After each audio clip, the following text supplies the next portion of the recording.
ดอกจำปา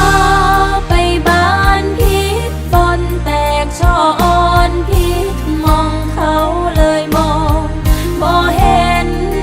เช่นความหักต้องหักให้เป็นเจ้าเลือกอย่างพิเศษเลือกเสื้อใจเขาเจ้าดอกจำปาให้กลับมาหักเจ้าของ